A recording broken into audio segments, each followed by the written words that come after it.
On one level, you're kind of walking through the wreckage of this party and it's like, you know, this house that's been trashed. So that's the kind of literal thing that's happening maybe in the room. And then it's also this person on the phone call is wandering through the absolute wreckage that is your brain and all of your worries and all of your thoughts. So, you know, it's kind of hinting to the apocalypse. It could be the wreckage of like the city that's been, you know, destroyed. It's the wreckage of the house party and it's the wreckage of your thoughts. And like, you know, it kind of embodies the levels that the album hopefully exists on as you choose to interpret it.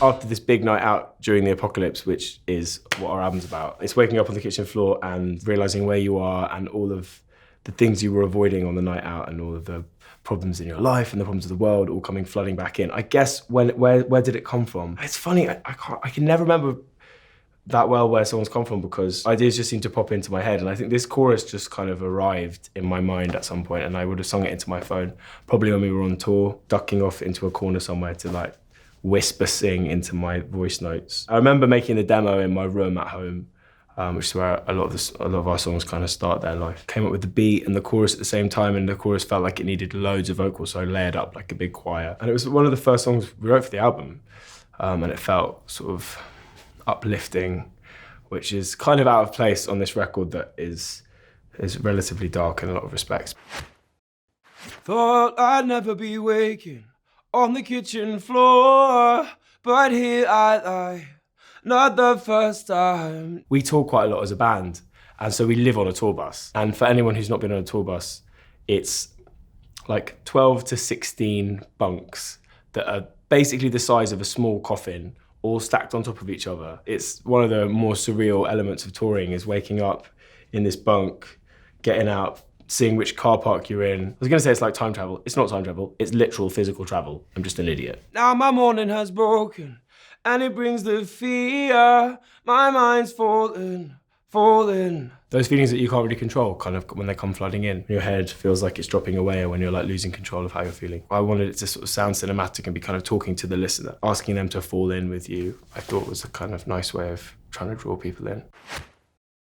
Then I feel my pulse quickening, but regrets can't change anything. You can get totally sucked in by feeling regret and feeling negative, but all it's gonna do is make you feel worse. I think I'm really guilty of that as well. Like I can really linger on the sort of the negative stuff. It's not gonna change anything. It's just you're gonna fester on these things and it's just this like negative mental churn. And I think that's not helpful. Yeah, I feel my pulse quickening when your name lights up the screen. The smallest gesture, the smallest, like just a phone call from someone, it can offer complete redemption and pull you back from the brink. It's that thing of like, sometimes your own worst enemy is your own head. Sometimes it takes just a call from somebody to snap you out of it and turn things around. Oh, joy, when you call me, I was giving up, oh, I was giving in. Joy set my mind free. I was giving up, oh, I was giving in. We wanted it to be the sort of subdued pensiveness of the verse and then this like massive epic rush of a chorus, because it is that feeling of like relief. When something distracts you and takes you out of the sort of negative parts of your brain, that feeling is like, can be totally liberating, and you know, escaping your own negative thoughts is pretty great. How'd you always know when I'm down? How'd you always know when I'm down? It's so important, if you're thinking about someone, to let them know you think about them, even if it's a text or a message or a WhatsApp or just a call or whatever, because everyone knows from experience it's always better to know or be remotely aware that somebody's thinking about you than not. And particularly when people are going through a really hard time, like, even if they don't want to talk to someone, it's surely way better to know that somebody's thinking about you, right? Take a walk through the wreckage, clearing out my head. I hear your eyes roll right down the phone. I wanted the tone to feel like it's just your mate taking the piss out of you for the stupid shit you've done, you know? If you're someone who like does or says stupid stuff, intentionally or not, you know, you'll know what it's like to have friends who are like, oh, come on, I can't believe you did that. Like, come on, what are you thinking? I'm your walking disaster, keep on dragging me from self-pity, for me.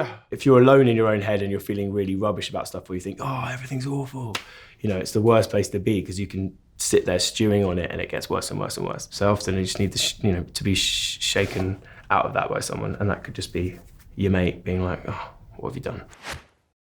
As the night dissolves into this final frame, you're a sweet relief. You save me from my brain, from my brain, from my brain, from my brain, brain.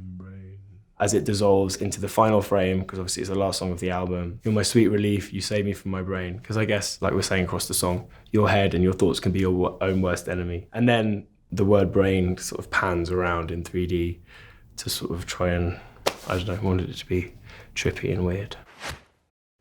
I feel joy, I feel joy, I feel joy when you call me. I feel joy, I feel.